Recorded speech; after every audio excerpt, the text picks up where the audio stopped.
भाई जो गुरु बचन पे डट गे, कट गे फंद 84 के। वह ज्ञान जिसको कुरान तथा गीता ज्ञान उतारने वाला भी नहीं जानता। अब गुरुदेव भगवान ने इस पवित्र आसमानी पुस्तक में क्या लिखा है कि वो ज्ञान, जिस ज्ञान को कुरान शरीफ का ज्ञान देने वाला ये डुप्लीकेट अल्लाह, ये शैतान, ये भी नहीं जानता है। कौन सा ज्ञान? मोक्ष मंत्र, सार नाम, सार शब्द, ओम तत् सत, जो गीता जी में अध्याय 17 श्लोक 23 में है ना, ओम तत् सत इति निर्देश ब्रह्मणे त्रिविध समर्थय। इस ज्ञान को, इन मूल मंत्रों को जो कुरान शरीफ में लिखे हैं, ऐन सीन काफ सूर अस्सूरा 42 आयत नंबर 1 और 2, उसमें भी लिखे हुए हैं। जिस ज्ञान को, जिस गुप्त ज्ञान को, जिस सांकेतिक ज्ञान को, मूल मंत्रों को ये कुरान का ज्ञान देने वाला डुप्लीकेट अल्लाह भी नहीं जानता, उनके विषय में गुरुदेव हमें बता रहे हैं। कितनी गूढ़ जानकारी है भाई और बहनों। वह ज्ञान यानी मोक्ष मंत्र, मूल मंत्र, जिनको कुरान तथा गीता ज्ञान देने वाला भी नहीं जानता, क्योंकि कुरान का ज्ञान देने वाला और गीता का ज्ञान देने वाला वो एक ही है।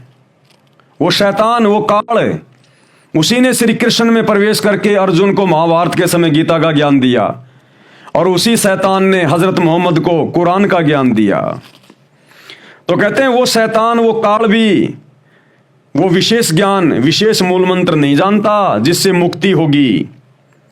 आयत नंबर 59, कबीर अल्लाह, अल्लाहु अकबर वही है जिसने सर्व सृष्टि, ऊपर वाली तथा पृथ्वी वाली, ऊपर यानी शतलोक के ऊपर के पार्ट, शतलोक, अलखलोक, अगमलोक और अनामी लोक, और नीचे की यानी काल के 21 ब्रह्मांड, आसमान और जमीन के दरमियान जो भी कुछ है, अक्षर पुरुष के साथ संग ब्रह्मांड, जिसने सब कुछ रचा। कबीर अल्लाह, अल्लाहु अकबर वही है जिसने सर्व सृष्टि, ऊपर वाली तथा पृथ्वी वाली की रचना 6 दिन में की, फिर ऊपर अपने निज लोक में सिंहासन पर जा विराजा यानी सतलोक में जा बैठा। वह कबीर अल्लाह बहुत रहमान यानी दयावान है। उसके विषय में पूर्ण जानकारी किसी बाखबर यानी तत्वदर्शी संत से पूछो, उससे जानो।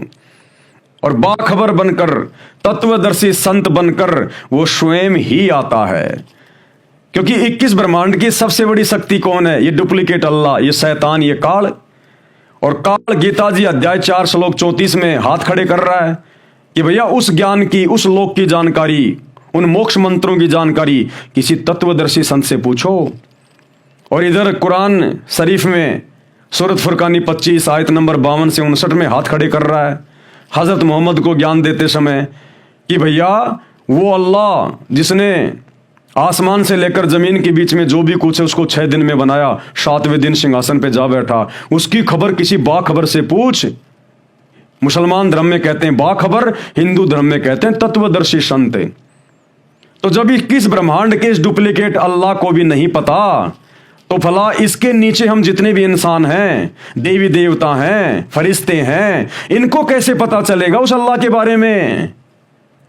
इसलिए वो कबीर अल्लाह स्वयं ही धरती पर मुर्शिद रूप में, मुसलमान धर्म में मुर्शिद कहते हैं संत को, साधु को, तो संत रूप में, मुर्शिद रूप में वो कबीर अल्लाह स्वयं ही आता है अपनी यथार्थ भक्ति की जानकारी देने के लिए और हम आत्माओं से भक्ति करवाकर अपने सतलोक में ले जाने के लिए।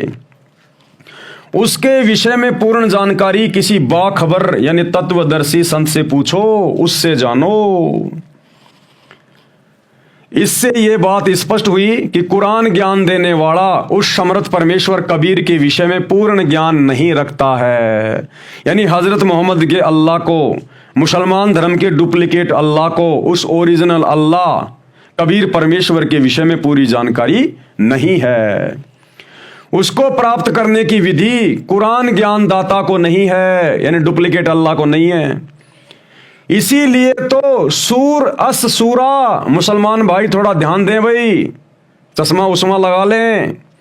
इसीलिए तो सूर अस सूरा 42 की आयत नंबर 1 व 2 में सांकेतिक शब्द बताए हैं, जिनके अर्थ का वर्तमान तक मुझदास रामपाल दास के अतिरिक्त किसी को भी ज्ञान नहीं था।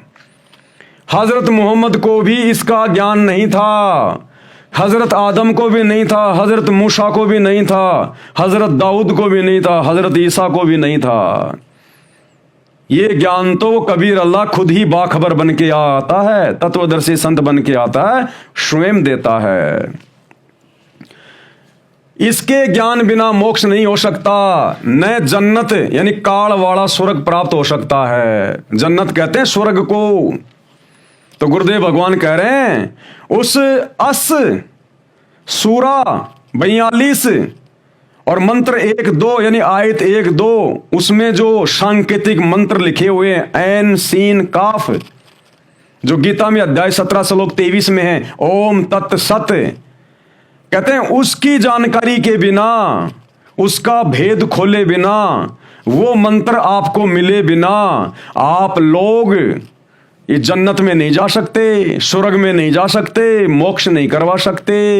तो सतगुरु रामपाल जी के सिवाय आज पूरे वर्ल्ड में, पूरे विश्व में किसी भी धर्म के लोगों के पास में ना मुसलमानों को उस ऐन सीफ काफ का ज्ञान है, ना हिंदुओं को ओम तत् सत का ज्ञान है। अब सतगुरु रामपाल जी ने सारा वेद खोला है, सारा का सारा वेद, और अब खोलेंगे आगे। इससे यह भी सिद्ध हुआ कि हजरत आदम से लेकर हजरत मोहम्मद तक सब नबी व उसके अनुयायी मोक्ष से वंचित रहे। अरे भैया, जब मुसलमानों के डुप्लीकेट अल्लाह के पास में वो ज्ञान नहीं है तो हजरत आदम के पास कहाँ आएगा, हजरत मूसा के पास कहाँ होगा, हजरत दाऊद के पास, ईसा के पास, मोहम्मद के पास कहाँ होगा। जब इनके डुप्लीकेट अल्लाह के पास नहीं है तो भला किसका मोक्ष हुआ होगा, कौन जन्नत में गया होगा। सब के सब लोग प्रेत बन के घूम रहे, पितर बन के घूम रहे, भूत बन के। जीवनी हजरत मोहम्मद इनायतुल्लाह शुबानी जिसने उसका अनुवाद किया है, लिखा है, उसमें साफ साफ लिखा हुआ है हजरत ईसा, हजरत आदम, ये सारी की सारी मंडली ये पितरलोक में बैठी हुई है, पितरलोक में भूत बन के बैठे हुए हैं, प्रेत बन के। दिखाएंगे आपको समय आने पर। इससे यह भी सिद्ध हुआ कि हजरत आदम से लेकर हजरत मोहम्मद तक सब नबी व उनके अनुयायी मोक्ष से वंचित रहे, बहिश्त यानी स्वर्ग में भी नहीं जा पाए। संत गरीबदास जी ने कहा है कि यथार्थ भक्ति विधि से साधना न करने से नबी मोहम्मद भी बहिश्त यानी स्वर्ग नहीं जा सका। उसके पीछे उसी साधना को करके सब तुर्क यानी मुसलमान भी सत्य साधना भूले हुए हैं। आदरणीय गरीबदास जी की वाणी है, गरीब नबी मोहम्मद नहीं बस्त सिदाना, यानी नबी मोहम्मद पैगंबर मोहम्मद भी बहिश्त यानी स्वर्ग में सिधाना यानी नहीं पहुंचा, और पीछे भूला है तुर्काना। बाकी लोग हजरत मोहम्मद को तो फॉलो कर रहे हैं, तो बाकी पीछे के सारे मुसलमान भी भूले बैठे हैं। कोई तो गुरु बचन पे डट गे, कट गे फंद 84 के, कट गे फंद 84 के, कट गे फंद 84 के।